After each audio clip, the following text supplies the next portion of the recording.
በቁም እስር ላይ እንዳሉ የተነገረላቸው ጀነራል ውጥረት ውስጥ መግባታቸው የተነገረ ነው። በፕሪቶሪያው ስምምነት መሰረት የተቋቋመውን የትግራይ ጊዜያዊ አስተዳደር ለአንድ ዓመት ሲመሩ የነበሩት ሌተናል ጀነራል ታደሰ ወረደ ከስልጣናቸው ከተወገዱ ወዲህ ስለሚገኙበት ሁኔታ የሚያብራራ ተጨባጭ መረጃ አልወጣም። ፌደራል መንግስት ሌተናል ጀነራል ታደሰ ወረደን የስልጣን ዘመን በአንድ ዓመት ማራዘሙን የተቃወሙ ህወሓት ከ6 ዓመት በፊት የተደረገ ምርጫ የተቋቋመውን የትግራይ መንግስት ምክር ቤትን የትግራይ መንግስት ምክር ቤት ወደ ስራ መልሷል። ምክር ቤቱ የህወሓት ሊቀመንበር የሆኑት ዶክተር ደብረጽዮን ገብረሚካኤል የክልሉ ፕሬዝዳንት አድርጎ መምረጡም አይዘነጋም። በዶክተር ደብረጽዮን የሚመራው ካቢኔ መጀመሪያው ስብሰባ ባደረገበት ዕለት ሌተናል ጀነራል ታደሰ ወረደ የጊዜያዊ አስተዳደሩ ስልጣን በጉልበት እየተያዘ መሆኑን ተናግረዋል። በዕለቱ ፕሬዝዳንት ጽህፈት ቤት የፌስቡክ ገጽ ባወጣው አጭር መግለጫ ተመርጠናል የሚል አካላት ዛሬ በክልሉ ጊዜያዊ አስተዳደር የካቢኔ ስብሰባ መጀመራቸው ገልጸው ነበር። እነዚህ አካላት በአመራርነት የተመረጡት ችግር በውይይትና የጋራ መግባባት እንዲፈታ የቀረበውን ጥሪ ወደ ጎን በመተው እንደሆነም በማሳት ወቅሰዋል። የካቢኔ ስብሰባ የተጀመረበት ቀን ቀጣይ አደገኛ መንገድ የተጀመረበት ዕለት እንደሚያደርገው ገልጸው በዚህ ምክንያት ለሚከተለው መዘዝ ተጠያቂው የጊዜያዊ አስተዳደሩ ስልጣን በጉልበት እንደተያዘ ያለው ኃይል መሆኑን መግለጽ እፈልጋለሁ ሲል ማስጠንቅቀዋል። ይህን የመጨረሻ መልእክታቸው ካስተላለፉ በኋላ በምን ሁኔታ እንደሚገኙ የብዙዎችም ጥያቄ ሆኗል። ረቡዕ ዕለት በኢትዮጵያ የአሜሪካ አምባሳደር ኤርቪን ማሲንጋ ወደ መቀሌ መጓዛቸውን ተከትሎ ሌተናል ጀነራል ታደሰ ወረደ ረቡዕ ዕለት በኢትዮጵያ አሜሪካ አምባሳደር ኤርቪን ማሲንጋ ወደ መቀሌ መጓዛቸው ተከትሎ ሌተናል ጀነራል ታደሰ ወረደ በምን ሁኔታ እንደሚገኙ ለማወቅ ተጨማሪ ጥረት ተደርጎ እንደነበር ለመጀመሪያ ጊዜም ጉዳዩን ከሚያውቁ የቅርብ ምንጮች ተጨባጭ መረጃ ማግኘት ተችሏል። በደህንነት ስጋት ስማቸው እንዳይገለጽ የጠየቁት ምንጮች አምባሳደር ማሲንጋ ከሌተናል ጀነራል ታደሰ ጋር ለመገናኘት ቀጠሮ ይዘው ከአዲስ አበባ ወደ መቀሌም ተጉዘዋል። በእርግጥ አምባሳደር ማሲንጋ ጀነራል ታደሰን ለማግኘት የሞከሩት አሁን ብቻም አይደለም፣ ከዚህ በፊት ሞክረውም አልተሳካላቸውም። የጀነራሉ የቅርብ ዘመድ ከዚህ ቀደም የተያዘው ቀጠሮ መሰረዙም ተናግረዋል። በዚህ ሳምንት ሮብም የተያዘው ቀጠሮ ሁለተኛ ሙከራ እንደነበር አክለዋል። ቀጠሮው ከተያዘ በኋላ ይገናኛሉ የሚል ተስፋ ነበር። ቀጠሮው ከቀኑ 5 ሰዓት ነበር። እሳቸውም ቀጠሮ እንዳላቸው ያውቁ ነበር። አምባሳደሩ መቀሌ እንደገቡም ያውቁ ነበር። ከዚህ ግን 4 ሰዓት ገደማ ለዋና ለደህንነት ኃላፊው ስልክ ተደውሎ ትዕዛዝም ተላልፏል። ይህ መረጃ ለማረጋገጥ ከሰላም ጸጥታና የደህንነት ቢሮ ማብራሪያ ለማግኘት የተደረገው ጥረትም ትዕዛዝም ተላልፏል።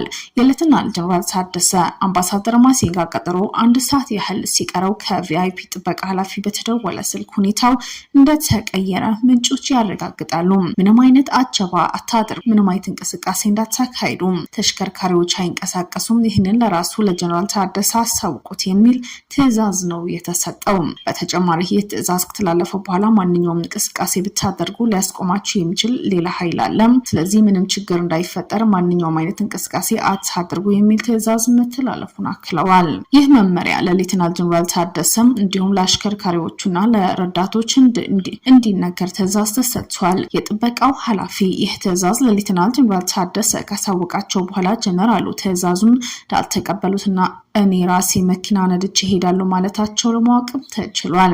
ይህ በጥበቃ አባባሎችና በቤተሰቦቻቸው ላይ ከፍተኛ ስጋት እንደፈጠረም የተናገሩ ሲሆኑ በተለይ በቤተሰቦቻቸው እባክህ ተው ባለው ሁኔታ ምን ሊፈጠር እንደሚችል አይታወቅም በማለት እንደለመኗቸው እንዳይወጡ እንደሰደቧቸው ይናገራሉ። አምባሳደሩ ከሌተናል ጀነራል ታደሰ ጋር ለመገናኘት ተስፋ አድርገው እንደነበር ጠቅሰው ሌተናል ጀነራል ታደሰ ግን የቤተሰባቸው ምክር ተቀብለው ከቤት ሳይወጡ መቅረት ታቸው ነው የታወቀው።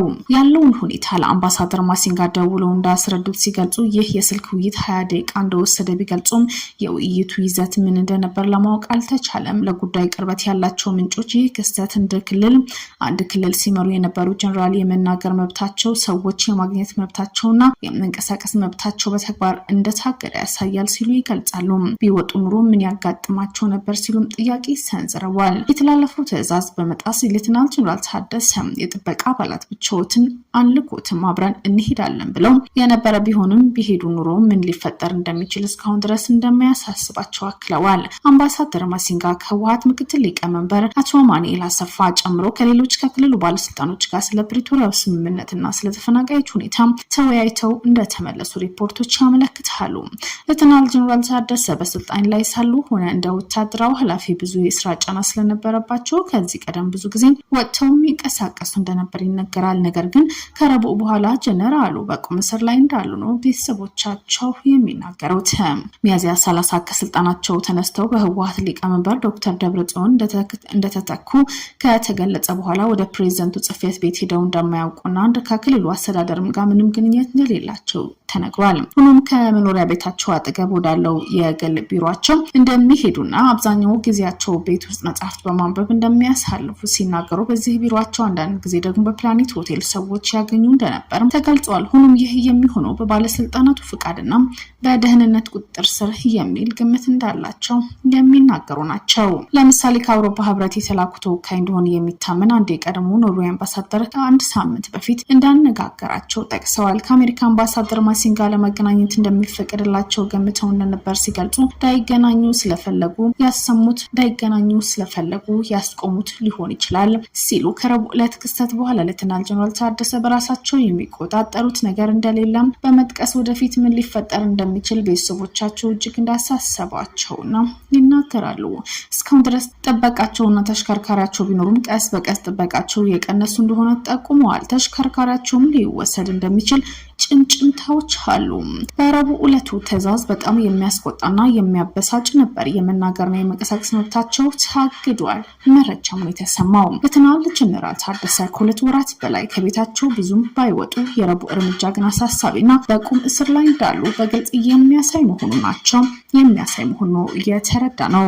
ቀድሞ ከነበረው ጥበቃ በተጨማሪ ሌላ የተመደበ የጥበቃ ቡድን እንዳለ መነገሩ በተመለከተ መረጃ የጠየቁት ምንጭ በትክክል ባያውቁም ጥርጣሬ እንዳላቸው ግን አልሸሸጉም። መንቀሳቀስ አትችል የሚል ትዕዛዝ ተላልፎባቸው ከሆነም በምን አይነት ሁኔታ ውስጥ እንደሚገኙ ለመገመት አዳጋች አይደለም። የፕሪቶሪያ ስምምነት ትግበራን በተመለከተ በፈራሚ ወገኖች መካከል የነበረው አለመግባባት ሚያዝያ 30 ቀን ወደ ተፈጠረው መፈንቅለ ስልጣን የሚመስል ሁኔታ ማምርቷል። የህወሓት መሪዎች የጊዜው አስተዳደሩ የስልጣን ዘመን አብቅቷል በማለት ከጦርነቱ በፊትም የተመረጠውን የክልሉ ምክር ቤት መልሷል። አሜሪካ፣ አውሮፓ ህብረት የህወሓት እርምጃ በማውገዝ ወደ ፕሪቶሪያ ስምምነት ትግበራ እንዲመለስ እየጠየቁ ይገኛሉ። የአሜሪካ መንግስት አክራሪ ብሎ ቢጠራቸውና ስማቸው ባልገለጻቸው የህወሓት መሪዎች የቤተሰብ አባላቶች የቪዛ እገዳ ጥሏል። ህወሓት የአሜሪካ የቪዛ እገዳ ሚዛናዊ ያልሆነ ሲል ውድቅ አድርጎታል። አሜሪካ የወሰደችው እርምጃ በትግራይ ያለው እውነታ የሚያንጸባርቅና የኢትዮጵያ መንግስት ተጠያቂነት ያላደረገ ነው ሲል ተችቷል። የትግራይ ክልል ምክር ቤት የግዳጅ ወታደራዊ አገልግሎትና